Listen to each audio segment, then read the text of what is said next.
Bonjour Morad à la table. Bonjour. Vous êtes écrivain, l'un de vos sujets est la géopolitique.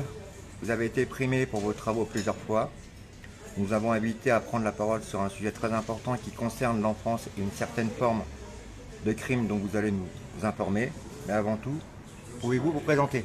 Bien sûr, je suis né en France, dans le Jura, de parents français. Je suis citoyen français, écrivain, géopolitologue, conseiller en investissement stratégique. On peut juste se parler un tout petit peu plus fort pour que les Oui, je personnes qui... répète. Oui, alors, Ok. Donc, pouvez-vous vous présenter? je suis né en France, dans le Jura, de parents français. Je suis citoyen français, écrivain, géopolitologue et conseiller en investissement stratégique. Ouais. J'ai déjà publié une dizaine d'ouvrages, notamment La génération 68 au service de la mondialisation, et mon dernier livre traite de la Libye, qui défend les intérêts stratégiques français qui ont été malmenés par l'aventure hasardeuse de Nicolas Sarkozy, qui a malheureusement sabordé nos intérêts dans le pourtour méditerranéen et au Sahel. Voilà. J'ai 46 ans, je n'ai aucun antécédent judiciaire, aucune condamnation, je ne souffre d'aucune pathologie sur le plan physique et psychologique, parce que vous savez comme moi qu'en France, lorsque vous abordez des sujets un peu litigieux, un peu dérangeants, on vous prête des attributs d'ordre psychiatrique. Et depuis 5 ans, donc mes 2 enfants mineurs sont prisonniers d'un réseau pédocriminel. Ouais. Où il y a des agents de la DGSI, du service secret français, habilité secret défense. Il y a probablement d'autres enfants. Et les graves dysfonctionnements que j'ai constatés Non mais là c'est juste au pour sein... commencer, voilà, pour vous présenter. Mais justement, j'explique pourquoi, parce que il y a aussi d'autres enfants dans le sens où les graves dysfonctionnements que j'ai constatés au sein de l'institution judiciaire, il faut savoir que les juges dans ce type d'affaires ne jugent plus en droit mais en opportunité. Et au sein aussi de la préfecture de police de Paris, car il y a un point commun entre mon affaire et celle d'Epstein. Mes enfants ont été amenés à l'étranger à mon insu, des documents administratifs ont été refaits, c'est-à-dire des pièces d'identité, des passeports, sans mon autorisation, sans mes signatures, ce qui est extrêmement grave et illégal par ailleurs. Alors vendredi dernier, il y a plus d'une semaine, vendredi, enfin c'était un vendredi, c'était il y a 2 semaines, il me semblerait, vous avez lancé un message sur Twitter accompagné d'une lettre ouverte à Laurent Nunez. Pourquoi? Je lui ai écrit d'abord pour le sensibiliser. Il est l'ancien patron de la DGSI, il est secrétaire d'État au ministère de l'Intérieur, donc et pour le mettre au pied du mur, parce que ou bien il agit, ou bien il cherche à camoufler et à étouffer l'affaire. Ça c'est son problème. J'ai même envie de dire, c'est lui et sa conscience. Qu'est-ce que je voulais que je vous dise? Mais il est obligé de prévenir le président de la République français, ou sinon il s'en expliquera devant un juge d'instruction. Pour moi, l'essentiel dans tout ça, c'est que le président Emmanuel Macron, il est censé réputé être au courant, et parce que j'ai saisi les autorités de l'État, pas seulement Laurent Nunez, j'ai aussi saisi les procureurs concernés, saisis et informés. Donc si Emmanuel Macron n'est pas au courant, c'est que le travail n'a pas été fait et que les services de l'État présentent une véritable carence. Il y a des téléphones quelque part. Est-ce que les téléphones, on peut les mettre... ils sont éteints? Excusez-moi. Donc ça voudrait dire que si Emmanuel Macron n'est pas au courant, il y a des véritables carences au service de l'État et que on laisse agir au sommet de l'État la DGSI et des réseaux pédocriminels. Voilà. Pouvez-vous nous dire quelle est la situation en France? Alors je tiens d'abord à préciser que les Français ignorent souvent la réalité et l'ampleur des faits. Et c'est normal, parce qu'on arrête souvent des cas particuliers et non pas des réseaux pédocriminels. Or, ce qu'on vit aujourd'hui en France, c'est de l'ordre des réseaux, c'est-à-dire des viols en réunion. Et ces réseaux sont toujours constitués, c'est pour ça qu'on n'en parle pas souvent, de 3 personnages clés. Il y a toujours un policier haut placé qui va influencer pour faire trafiquer des enquêtes. Il y a toujours un magistrat corrompu qui va violer ce code de déontologie. Et il y a toujours un médecin, un psychiatre, expert auprès des tribunaux, qui va prévenir que le parent, soi-disant plaignant, ait des problèmes psychologiques. Donc ça, c'est la première réalité. En France, c'est une pédocriminalité de réseau. C'est pour ça qu'on en parle rarement. On nous montre à la télévision un vieux pervers qui a été arrêté, souvent des cas isolés. D'ailleurs, petite parenthèse, les brigades de protection de la famille en France, au sein des commissariats, n'ont jamais à ce jour arrêté de réseau. Donc on pourrait quand même se poser la question. En termes de chiffres, il faut savoir qu'aujourd'hui, ça peut effrayer, mais c'est la réalité. La France est le premier État pédocriminel au monde. Nous avons 165 000 enfants violés ou qui risquent d'être agressés sexuellement chaque année. 130 000 filles, à peu près 35 000 garçons. Ces données chiffrées sont aujourd'hui reconnues auprès de l'Assemblée nationale et du Sénat. Donc je ne les invente pas. Il y a 58 000 enfants qui disparaissent chaque année en France. La moitié est à peu près retrouvée dans les 72 heures. Pour le reste, on ne sait pas où ils sont.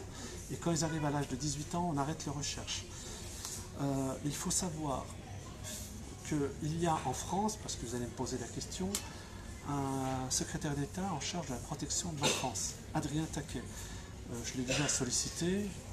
Il n'a jamais répondu à mes questions. Adrien Taquet, on peut se demander à quoi il sert, pour une raison très simple.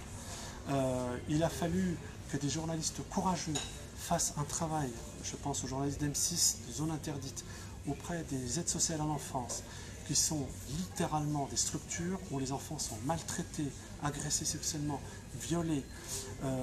Adrien Taquet a attendu ce reportage de journalistes français pour faire un communiqué. Comment se fait-il qu'il n'était pas au courant avant? Pourquoi est-il rémunéré? Autre point, quand il a été invité chez Laurent Ruquier, il a osé dire que la majorité des enfants, 80%, étaient victimes d'inceste. Et donc il n'y avait pas de réseau. Et il a encore une fois menti, pour une raison très simple. Comment ça se fait qu'il y a 80% d'enfants victimes d'inceste et qu'il n'y a que 0,3% d'agressions sexuelles sur enfants qui sont jugés? Sinon on aurait 80%. Donc ces cas incestueux alimentent les réseaux pédocriminels. Et puis dernier point, la loi Schiappa, depuis qu'elle a été votée l'année dernière en plein été, que par 80 députés de la République En Marche, première question, où étaient les autres députés? Et deuxième point, depuis que cette loi est passée, la majorité des cas sont correctionnalisés. Et il y a de moins en moins de cas qui passent aux assises. Et ça, toutes les associations qui militent pour la protection de l'enfance le reconnaissent. C'est-à-dire qu'aujourd'hui, les victimes de violences, les viols en réunion, les placements abusifs, la pédocriminalité en France n'est pas traitée à la hauteur d'un pays qui est la 5e puissance du monde. Avez-vous eu des retours depuis? En tout cas, je n'ai pas eu de retour de Laurent Nunez. Manifestement que des agents des services secrets français au sein de la DGSI, je parle d'une minorité, qui viole et torture des enfants. Si pour lui c'est pas une priorité, j'ai presque envie de dire, c'est lui sa conscience. Qu'est-ce que vous voulez que je vous dise? Moi, je rappelle juste une chose, c'est que aujourd'hui, les faits sont extrêmement graves, puisque des gens qui sont censés assurer notre protection et lutter contre l'antiterrorisme se retrouvent mêlés à des histoires de pédocriminalité. Vous avez des preuves à nous? La dernière preuve, oui, j'ai des preuves que j'ai transmises au parquet antiterroriste de Paris, dont j'espère qu'ils ouvriront une enquête. Et puis l'autre preuve flagrante qui est aujourd'hui rendue publique, c'est en juin 2019, le commandant de la DGSI dans les Ardennes, un poste extrêmement important, en charge de tout ce qui est le Grand Est, de la protection de la France par rapport à l'entrisme éventuel de djihadistes sur notre sol.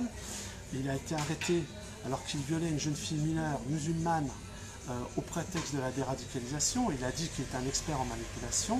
Je pense qu'il est surtout expert en agression sexuelle. Et surtout, dans ses ordinateurs privés et professionnels, on a retrouvé plus de 10 000 images et vidéos pédopornographiques. Manifestement, il alimentait aussi un réseau.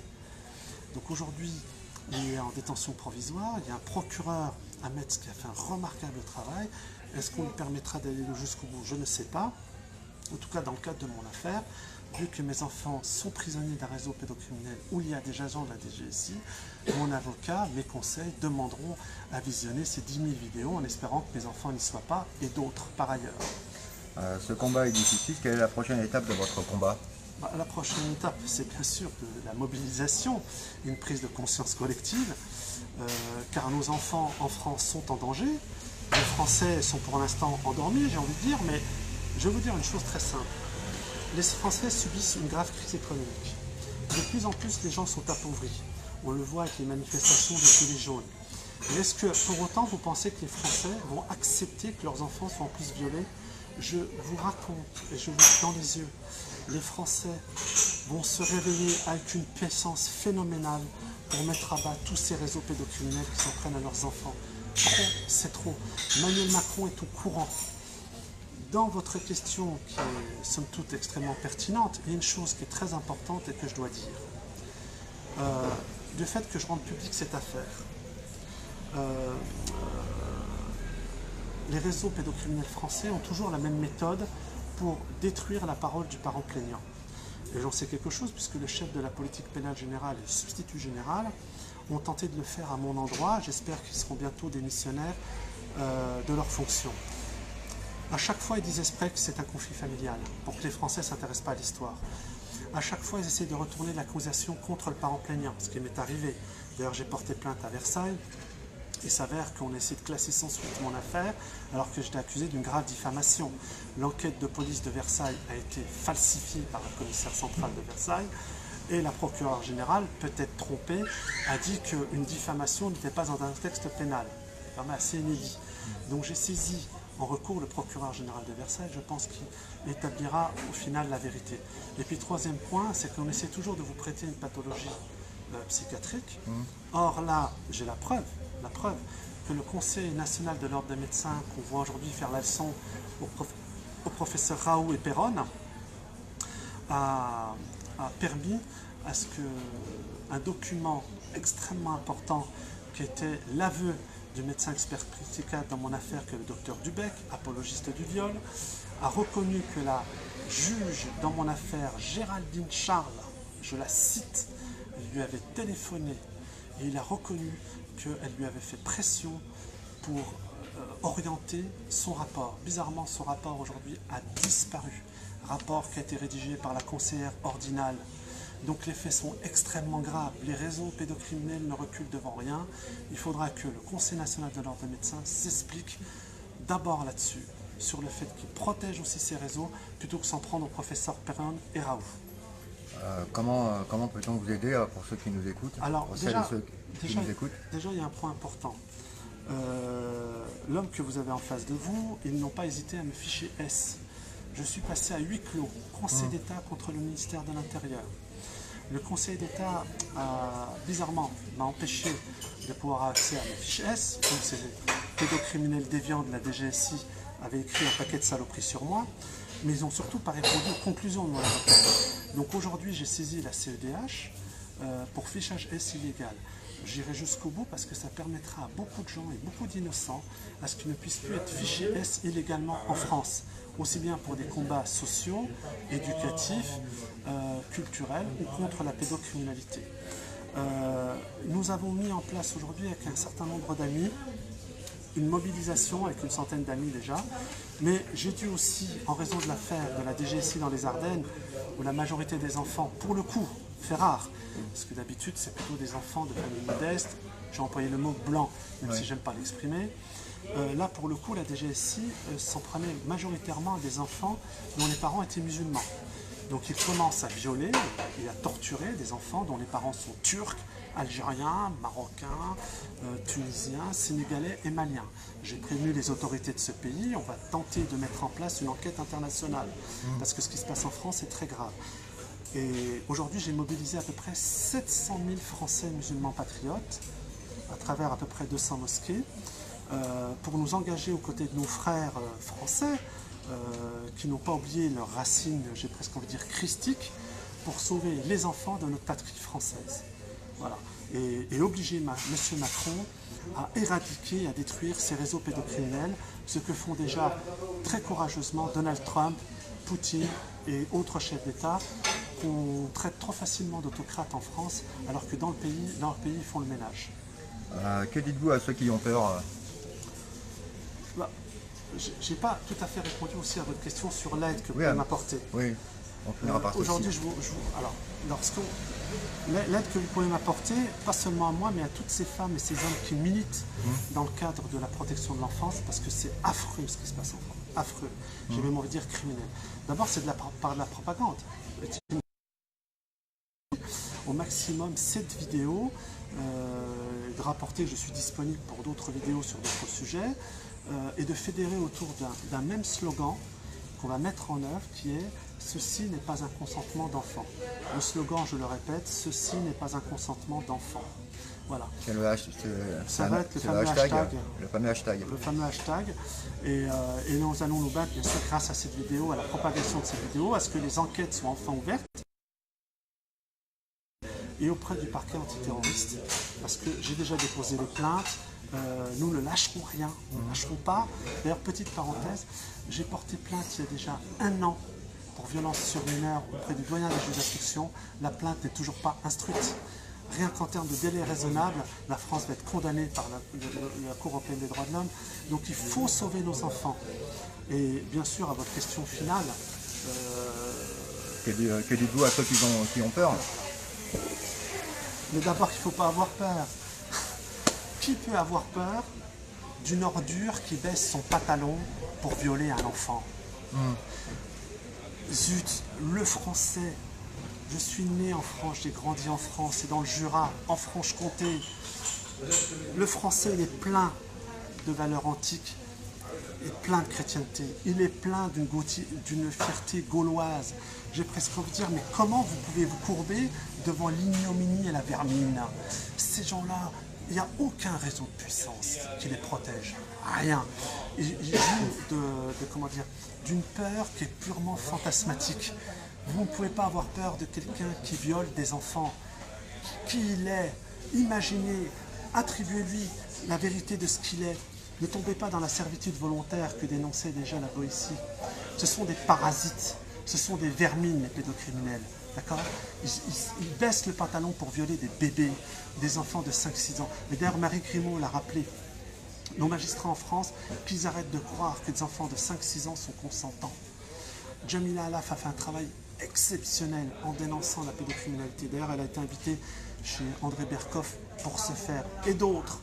J'espère qu'ils seront vus et qu'il y aura une véritable visibilité par rapport à eux. Je sais qu'il y a une femme courageuse du prénom de Nadia qui est en train d'organiser une conférence une manifestation contre la pédocriminalité en juillet à Paris. Le 25... Alors vous êtes au courant mieux que moi, le 25 juillet, il faudra la soutenir, il faudra marcher dans la rue, il faudra dire à nos magistrats c'est terminé.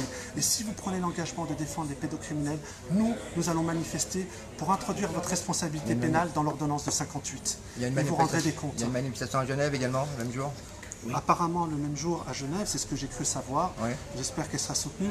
Moi, si vous me permettez un remerciement public, parce qu'elle s'est investie dans mon affaire et ça va vous paraître un peu surprenant, je tenais à remercier publiquement Ivanka Trump.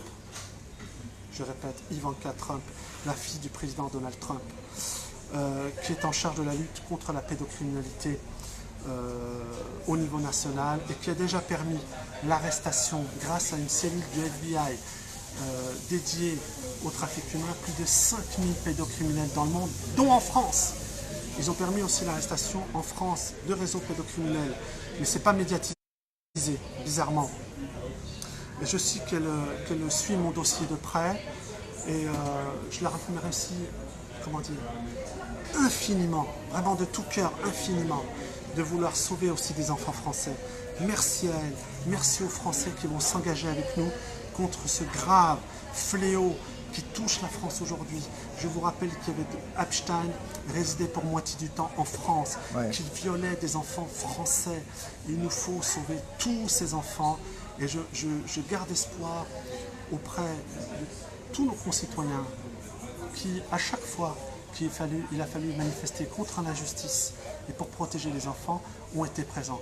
Vous me voyez, je le fais à visage découvert, je fais partie de ces parents plaignants. Il y en a 165 000 chaque année en France qui, pour la plupart, ne peuvent pas aller jusqu'au bout de cette démarche. La plupart sont des mamans, à 80% des cas. Elles sont détruites par le système, elles sont détruites par les réseaux. On les prétexte qu'elles sont folles ou dépressives, c'est faux. Ce sont des femmes courageuses. Je suis aussi quelque part le porte-voix de toutes ces personnes.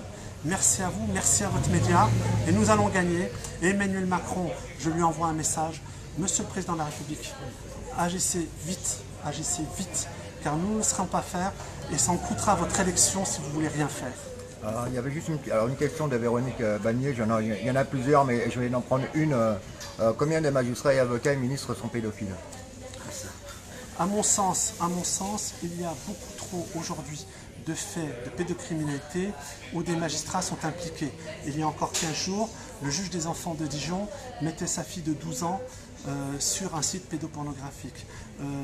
Il y a eu quelques années de ça, un magistrat important qui était vice-procureur à Versailles, qui a été attrapé dans le cadre de forums où il échangeait plus de 5000 images vidéo pédopornographiques. Le malheur, c'est qu'il n'a pris que 8 mois de prison avec sursis et 1000 € d'amende. Je trouve que tout ça va s'arrêter très vite.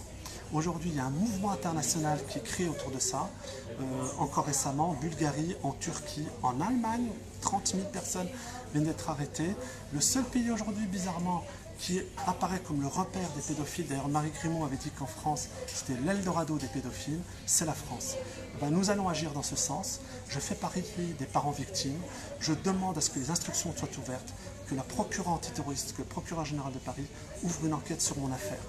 Et je donnerai dans une prochaine vidéo les 5 magistrats mouillés dans mon affaire qui n'ont pas hésité à violer leur code de déontologie pour protéger des corrupteurs de mes enfants et probablement de plusieurs centaines d'autres enfants. Alors, j'ai vu que vous avez ramené quelques documents. Les documents, il a fallu que je fasse pression sur Madame Belloubet, ministre de la Justice, pour qu'enfin elle daigne transmettre à l'autorité judiciaire compétente, en la personne du procureur général près de la Cour d'appel de Paris, ma requête, puisqu'il y avait énormément de blocages. Il faut savoir que le Conseil supérieur de la magistrature refuse d'ouvrir une enquête contre une magistrate littéralement corrompue dans mon affaire, qui n'a pas hésité à plusieurs reprises à violer ce code de déontologie. Et petite parenthèse, qui connaissait l'avocate de la partie adverse juste avant de plaider et qui ne s'est pas récusée. Rien que ça déjà. Là, j'ai l'avis de réception de ma plainte au pénal. Comme vous pouvez le constater, elle a été déposée le 9 juillet 2019. Donc ça fait 1 an que ce n'est toujours pas traité. Pourquoi ce n'est pas traité?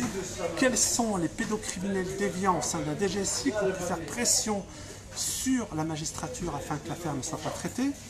La dernière en date, c'est l'avis de classement sans suite à Versailles, où la procureure dit que les faits dénoncés pour des faits de diffamation ne sont pas punis par un texte pénal. Il suffit de taper sur Google pour voir qu'une diffamation, c'est une infraction pénale.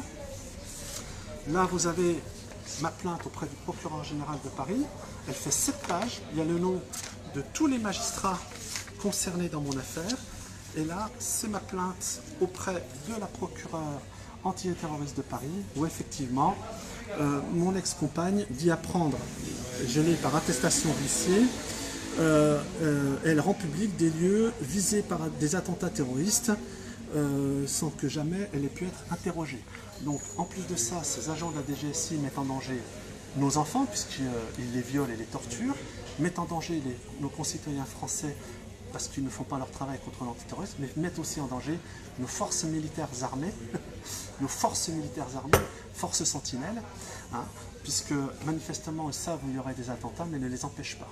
Alors on peut féliciter ces ordures, j'espère que dans un avenir très très proche, Emmanuel Macron va prendre la mesure de ce qui se passe, parce qu'il y joue sa future réélection. Je le dis, Emmanuel Macron, vous êtes aujourd'hui notre président de la République. Ou vous agissez et vous faites tomber ce réseau pédocriminel, ou vous ne serez pas réélu. Peut-être même que vous ne finirez pas votre mandat avant l'heure. Juste une question par rapport à ce que vous dites. Est-ce que vous pensez déjà que par rapport à la peur, plus les gens vont s'emparer de ce sujet et vont le mettre sur la place publique, et plus des personnes comme vous et les victimes seront protégées justement. Et je pense qu'ils jouent là-dessus. Ils font peur, ils font des menaces pour que justement on ne puisse pas vous protéger. Et c'est là où c'est pour ça que je veux faire cette démarche, parce que je pense qu'il est grand temps que tout le monde soit derrière les victimes pour les protéger, pour qu'on ne puisse pas justement vous faire passer soit pour fou ou carrément vous enfermer. Alors, la question est très pertinente. Il y a eu effectivement, j'ai subi 3 tentatives d'effraction 2 tentatives de vol. Je me suis battu 2 fois, 2 reprises avec des inconnus. Donc une fois, j'ai filmé la scène quand même. Ça a été classé sans suite. Il y a un vice-procureur dans mon affaire qui s'est amusé à tout classer sans suite, qui est allé jusqu'à empêcher l'exécution d'un procès-verbal de réquisition faite par une procureure en charge de la protection de l'enfance. Imaginez jusqu'où il est allé en empêchant les enfants d'être entendus par des psychiatres. Mais je vais vous dire une chose, la peur, elle a changé de camp. Oui. Elle a complètement changé de camp. Moi, aujourd'hui, j'ai fait une lettre ouverte au président de la République. Donc, il est au courant de tout. Les Français sont au courant de mon affaire. Aujourd'hui, ils n'osent même plus venir me menacer et autres. Aujourd'hui, c'est eux qu'on peur.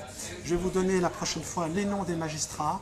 Il faut savoir que le commissariat du 17e arrondissement, la commissaire centrale du 17e arrondissement, Catherine Jourdan, la commissaire centrale du 8e arrondissement et la commissaire centrale de Versailles ont falsifié les enquêtes, je le dis face caméra, et ont bénéficié de l'aide de 2 voyous de l'IGPN, dont j'ai les signatures mais pas les noms. On va les retrouver grâce au juge d'instruction, qui ont validé les falsifications d'enquête. Ils vont tomber, ils vont tous tomber, et on va sauver des milliers d'enfants. Ce n'est que le début. Juste une question. Alors juste une dernière question. Vous mettez beaucoup de, vous espérez beaucoup, disons en Macron, en M. Macron, mais est-ce que vous ne pensez pas que justement, quand on voit son parcours, quand on voit sa femme Brigitte Macron, qui est effectivement peut-être sa femme, mais à la base, elle était son professeur, ce n'était qu'un étudiant mineur, pensez-vous pas que ça va être peut-être compliqué, puisque indirectement, lui-même, si on regarde bien, a été un peu dans cette situation d'enfant abusé, même s'il a épousé son pédophile. Moi, personnellement, excusez-moi, j'emploie les mots comme ça devrait être. Pour moi, une femme de 40 ans qui détourne un enfant de 14 ans, je suis désolé. Bon, on ne peut pas parler de consentement en plus. Alors attendez, 2 choses. Premièrement, j'interpelle le président de la République, c'est-à-dire la fonction. Il portera un autre nom, je dirai son nom. Bien ça, sûr. c'est une chose. Deuxièmement, dans le cadre de sa vie privée entre lui et sa femme et son épouse, qui est devenue son épouse, il faut savoir que Brigitte Macron, j'ai déjà sollicité 4 fois, donc j'espère qu'elle aura, elle prendra la mesure de la gravité de ce qui se passe en France. Je pense qu'elle en a déjà plus ou moins connaissance, et qu'à ce moment-là, on verra. Je demande à être reçu par elle avec des avocats et des représentants de l'association de protection de l'enfance, pas ceux qui ont protégé les salopards de l'affaire Outrou, mais les vraies associations de protection de l'enfance. Et on verra à ce moment-là. Moi, je sais en tout cas une chose, c'est qu'aux États-Unis, ils ont pris la mesure des choses. Melania Trump, la dernière fête de l'indépendance aux États-Unis, elle a porté une robe dessinée par Alexander Green, qui représentait des dessins de victimes d'enfants abusés sexuellement. Donc je pense qu'en France, il y aura une prise de conscience, et que M. Emmanuel Macron, président de la République, parce que je le vise directement, c'est à lui aujourd'hui, parce qu'il possède tous ses pouvoirs, de mettre à mal ces réseaux pédocriminels. De toute façon, il n'aura pas le choix. Dans mon affaire, il y a des gens de la DGSI, il y a des gens qui sont en charge de la protection de la sûreté nationale. Ils se sont mouillés avec des pédocriminels, probablement aussi des magistrats qui les ont aidés dans ce faire. Ils vont tous tomber. Restons sereins et fiers d'être français, d'être animés, et n'ayons peur de personne, car il n'y a aucune peur à avoir. Et tous ensemble, se on va combattre gagner tous ensemble. pour la protection de nos enfants. Mais on gagnera tous ensemble. On est bien Le d'accord. combat, il est pour tous les enfants de France. Bon, en tout cas, je vous remercie bon d'avoir courage. Merci. été plus ou moins clair sur le sujet de la pédocriminalité. C'est moi qui vous remercie. En tout cas, moi, merci j'espère- Et de le porter à visage découvert, chose qu'il n'y en a pas beaucoup qui ont le courage, parce qu'on sait toute la répression que vous pouvez subir. Donc, Je l'ai subi, mais bientôt eux subiront. Félicitations. Je l'ai subi, et bientôt eux subiront la radiation à la foudre des Français. Oh, merci Morad à la table. C'est moi qui vous remercie, et je remercie vos auditeurs et vos lecteurs et ceux qui visionneront cette vidéo et la diffuseront au plus grand nombre. C'est aussi ça le prix de la protection. Merci à vous, c'était Jamel Bouaban pour le Media Live. Donc j'étais en compagnie aussi de Nadia. Voilà, un petit coucou. Et je vous souhaite une très belle journée, et je vous dis à très bientôt, et je vous remercie à vous toutes et à vous tous pour vos commentaires. Merci à vous. Merci à vous. Mal de vivre, tristesse, mal de vivre, tristesse. Mal de vivre, tristesse, mal de vivre, un mal de vivre qui nous anime au fin fond des abîmes. C'est le vice qui nous abîme pour des yébis trop tapines. Tu sens la rage dans la cabine, pas besoin de carabine. Quand tu vois toute la famine qui réside en Afrique, puis les villages pour pouvoir prendre tout leur fric. Bloqué au péage, tu te vois même plus dans le trafic. Dans le paysage où demeurent les plus belles escroqueries, orchestrées par l'État qui contrôle ta vie. Choisis le virage, il mène tout droit à la zombie. Des fils de lâches qui s'entraident que entre chéris. L'apprentissage de la rue est une vieille industrie. Le métissage vient des enfants violés de leurs nombreux crimes. Ne voilent pas la face face à la justice et l'injustice entre l'homme d'affaires et le mec qu'un pas bat plus 10. C'est les valeurs et leur conscience qui fait preuve de fainéantise. Après l'analyse, beaucoup de mecs se noient dans la tise. Traumatisé, je constate une défaillance dans l'expertise. Autant dire un gun, une gâchette et puis tu tires. Tu vas me dire, prends tes sables, ton cache et puis tu tires. Mais les vrais guerriers lâchent pas, c'est le conflit qui m'attire. Je n'irai pas en tant que martyr avant de partir avec les satires en enfer. Pour mal commis, on t'enferme pour un Loki. Comment faire pour sortir cet enfer où les plus chanceux ressentent enferme avec une femme au fer. Le chagrin se noie dans un verre, les pompiers sont à la messe. Les cœurs pistés font leur rond et d'autres se prennent pour Jack Mèche. Chasse à l'homme contre soi-même, c'est la triste réalité. Les valeurs sont bafouées pour la crédibilité. Ils font des suivre leurs lois mais je suis pas habilité. Trop de faits sur la nature qui blesse l'humanité. Les régions devenues des tas de sens, indiens jusqu'au pygmée. Un monde qui part dans tous les sens et qui ne cesse de s'effriter. Ils font des suivre leurs lois mais je suis pas habilité. Trop de faits sur la nature qui blesse l'humanité. Les régions devenues des tas de sens, indiens jusqu'au pygmée. Un monde qui part dans tous les sens et qui ne cesse de s'effriter. Le vase est inondé.